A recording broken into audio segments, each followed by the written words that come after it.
నెల్లూరు జిల్లా జాయింట్ కలెక్టర్గా మొగిలి వెంకటేశ్వర్లు సోమవారం నెల్లూరు కలెక్టర్ కార్యాలయంలో బాధ్యతలను స్వీకరించారు. వేద పండితుల ఆశీర్వచనాల మధ్య కుటుంబ సభ్యులు వెంటరాగా బాధ్యతలను చేపట్టారు. ఈ సందర్భంగా పలువురు రెవెన్యూ అసోసియేషన్ నేతలు, సిబ్బంది ఆయనకు శుభాకాంక్షలు తెలియజేశారు. నెల్లూరు జిల్లాలో రెవెన్యూ సేవలను, ప్రభుత్వ సంక్షేమ పథకాలను ప్రజలకు అందించేందుకు తన వంతు నిరంతర కృషి చేస్తారని ఆయన పేర్కొన్నారు.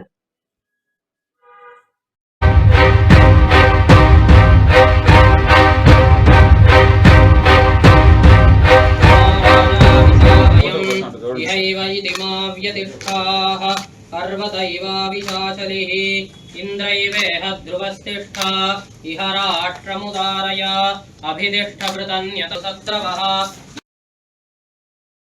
पर्वता इमे ध्रुवो राजा विशावयम् इहैव इति मा व्यतिष्ठाः पर्वतैवाविशाचलिः इन्द्रैवेह ध्रुवस्तिष्ठा इह राष्ट्रमुदारय अभितिष्ठभृतन्यत सत्रवः पर्वता इमे